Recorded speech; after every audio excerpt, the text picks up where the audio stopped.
देखिए, गर्मियों में अपनी फसलों को लू से कैसे बचाएं।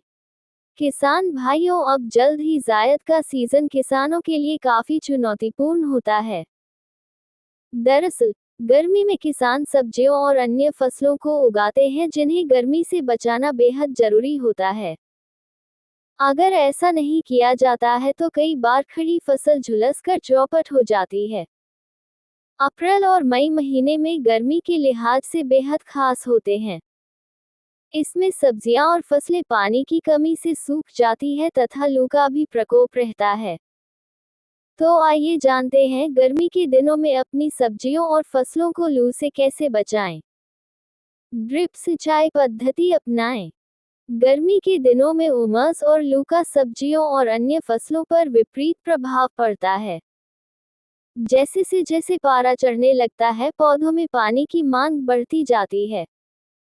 ऐसे में कृषि विशेषज्ञों का मानना है गर्मी के दिनों में पौधों और जमीन में पर्याप्त नमी बनाए रखने के लिए ड्रिप इरिगेशन सिस्टम अपनाना चाहिए। ये कारगर उपाय है जिससे पौधों और जमीन में नमी को बनाया जा सकता है। वहीं फसल में सिंचाई के लिए पर विशेष ध्यान रखना चाहिए और सिंचाई का अंतराल कम कर देना चाहिए।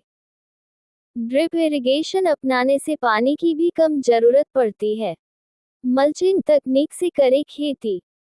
वैज्ञानिकों का मानना है कि गर्मी के दिनों में वाष्पीकरण की प्रक्रिया तेज हो जाती है, जिसके कारण जमीन तेजी से सूखने लगती है, जिससे पौधों में नमी खत्म होने लगती है और पौधे सूखने लगते हैं। ऐसे में सब्जियों में वानस्पतिक मल्च या प्लास्टिक मल्च का उपयोग करना चाहिए।